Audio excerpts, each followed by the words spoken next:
अस्सलामुअलैकुम मेरे प्यारे दोस्तों, क्या हाल है। मैं डोडा मेज़बान मोहम्मद ज़मान। अज फिर मैं डोडे वास्ते एक नवी स्टोरी लैके आया। उम्मीद है ਤੁਹਾਨੂੰ ਪਸੰਦ ਆਵੇਗੀ ਤੇ ਨਾਲ ਹੀ ਮੇਰਾ ਚੈਨਲ ਨੂੰ ਲਾਈਕ ਕਰੋ, ਸ਼ੇਅਰ ਕਰੋ, ਸਬਸਕ੍ਰਾਈਬ ਕਰੋ। ਮੈਂ ਤੁਹਾਨੂੰ ਹਰ ਰੋਜ਼ ਨਵੀਂ ਤੋਂ ਨਵੀਂ ਸਟੋਰੀ ਸੁਣਾਵਾਂਗਾ ਤੇ ਮੇਰੀ ਨਵੀਂ ਸਟੋਰੀ ਸੁਣਨ ਵਾਸਤੇ ਚੈਨਲ ਦੇ ਬੈਲ ਆਈਕਨ ਦੇ ਬਟਨ ਨੂੰ ਨੱਪੋ ਤਾਂ ਕਿ ਜਿਹੜੀ ਵੀ ਸਟੋਰੀ ਨਵੀਂ ਆਵੇ ਜਾਂ ਕਹਾਣੀ ਨਵੀਂ ਆਵੇ ਤੁਹਾਡੇ ਤੱਕ ਜਲਦੀ ਤੋਂ ਜਲਦੀ ਪਹੁੰਚੇ। ਇੱਕ ਜਗ੍ਹਾ ਤੇ ਨਾ ਇੱਕ ਖਰਗੋਸ਼ ਤੇ ਇੱਕ ਭੇੜੀਆ ਰਹਿੰਦੇ ਸਨ ਇਕੱਠੇ। ਤੇ ਉਹ ਨਾ ਜਿਹੜਾ ਭੇੜੀਆ ਹੈਗਾ ਸੀ, ਖਰਗੋਸ਼ ਬੜਾ ਹੁਸ਼ਿਆਰ, ਚਲਾਕ ਤੇ ਜ਼ਹੀਨ ਹੈਗਾ ਸੀ।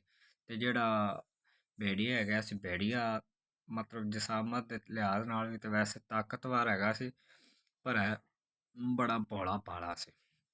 ਤੇ ਇੱਕ ਦਿਨ ਇਸ ਤਰ੍ਹਾਂ ਹੋਇਆ ਕਿ ਜਿਹੜਾ ਭੇੜੀਆ ਸੀ ਨਾ, ਭੇੜੀਆ ਜੰਗਲ ਦੇ ਵਿੱਚ ਨਿਕਲਿਆ ਤੇ ਆਦੀ ਨਾ ਭੁੱਖ ਮਿਟਾਉਣ ਵਾਸਤੇ ਭੁੱਖਾ ਹੈਗਾ ਸੀ, ਇੱਧਰ ਬਿੱਧਰ ਫਿਰਦਾ ਰਿਹਾ ਖਾਣੇ ਦੀ ਤਲਾਸ਼।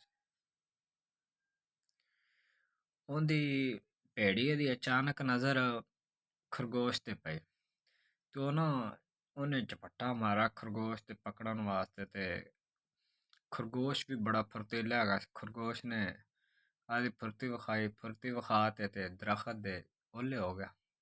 ਜਦੋਂ ਦਰਖਤ ਦੇ ਓਹਲੇ ਹੋਇਆ ਤੇ ਭੇੜੀਆ ਸਮਝ ਗਿਆ ਕਿ ਮੈਂ ਇਹਨੂੰ ਇਸ ਤਰ੍ਹਾਂ ਤਾਂ ਨਹੀਂ ਫੜ ਸਕਦਾ।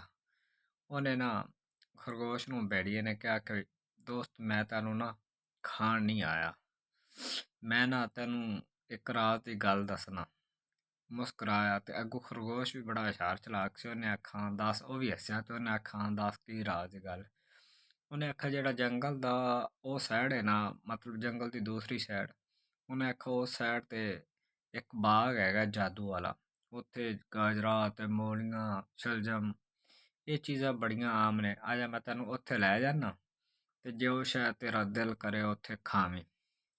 ਤੇ ਖਰਗੋਸ਼ ਵੀ ਅੱਗੋਂ ਹੁਸ਼ਿਆਰ ਚਲਾਕ ਤੇ ਬੜਾ ਹੈਗਾ ਸੀ।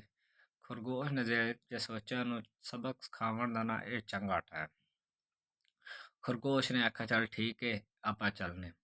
ਖਰਗੋਸ਼ ਨੇ ਨਾ ਸਪੀਡ ਮਾਰ ਰੱਖੀ ਤੇ ਖਰਗੋਸ਼ ਅੱਗੇ ਤੇ ਭੇੜੀਆ ਉਹਨੇ ਮਗਰ। ਤੇ ਨਾ ਖਰਗੋਸ਼ ਨੇ ਰਾਹ ਦੇ ਵਿੱਚ ਪੱਥਰ ਤੇ ਕੰਡੇ ਤੇ ਇਹ ਜਿਹਾ ਕੁਛ ਵਾਵਾ ਸੱਟਿਆ ਕਿ ਜਿਹੜਾ ਭੇੜੀਆ ਹੈਗਾ ਸੀ ਨਾ, ਉਹ ਸਲੋ ਚੱਲਿਆ।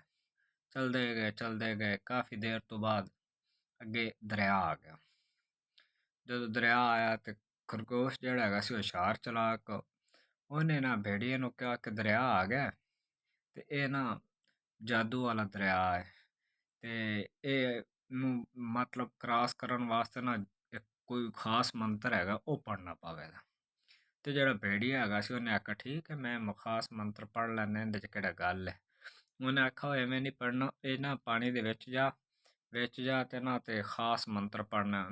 ਭੇੜੀਏ ਨੇ ਪੁੱਛਿਆ ਮੰਤਰ ਕੀ? ਉਹਨੇ ਆਖਿਆ ਤੂੰ ਉਹਦੇ ਵਿੱਚ ਜਾ ਤੇ ਪਾਣੀ ਦੇ ਨਾ ਜ਼ੋਰ ਨਾਲ ਉੱਚੀ ਕਹਿਣਾ ਹੈ ਕਿ ਮੈਂ ਨਾ ਨਾਦਾਨ ਹੈਗਾ ਤੇ ਮੈਂ ਧੋਖੇਬਾਜ਼ ਹੈਗਾ ਤੇ ਮੈਂ ਧੋਖੇ ਵਿੱਚ ਆ ਗਿਆ।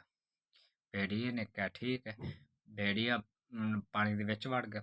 ਜਦੋਂ ਪਾਣੀ ਦੇ ਵਿੱਚ ਵੜਿਆ ਤੇ ਉਹਨੇ ਉੱਚੀ ਆਖਣਾ ਸ਼ੁਰੂ ਕਰ ਦਿੱਤਾ ਕਿ ਮੈਂ ਨਾਦਾਨ ਹਾਂ, ਮੈਂ ਧੋਖੇਬਾਜ਼ ਹਾਂ ਤੇ ਮੈਂ ਧੋਖੇ ਦੇ ਵਿੱਚ ਆ ਗਿਆ।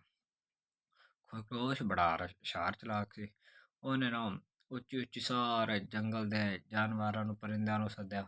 ਉਹਨੇ ਆਖਿਆ ਵੇਖ ਲਓ, ਹੁਣੇ ਭੇੜੀਆ ਖੁਦ ਹੀ ਮੰਨੀ ਜਾਂਦਾ ਕਿ ਮੈਂ ਧੋਖੇਬਾਜ਼ ਹਾਂ, ਮੈਂ ਨਾਦਾਨ ਹਾਂ ਤੇ ਹੁਣ ਮੈਂ ਧੋਖੇ ਦੇ ਵਿੱਚ ਆ ਗਿਆ। ਠੀਕ ਹੈ।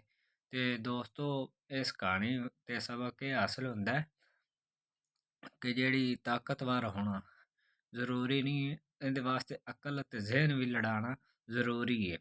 ਠੀਕ ਹੈ। ਤੇ ਉਮੀਦ ਹੈ ਤੁਹਾਨੂੰ ਮੇਰੀ ਕਹਾਣੀ ਪਸੰਦ ਆਈ ਹੋਵੇਗੀ। ਤੇ ਕਹਾਣੀ ਪਸੰਦ ਆਵੇ ਤੇ ਮੇਰੇ ਚੈਨਲ ਨੂੰ ਸਬਸਕ੍ਰਾਈਬ ਜ਼ਰੂਰ ਕਰਨਾ। ਓਕੇ, ਅੱਲਾ ਹਾਫਿਜ਼।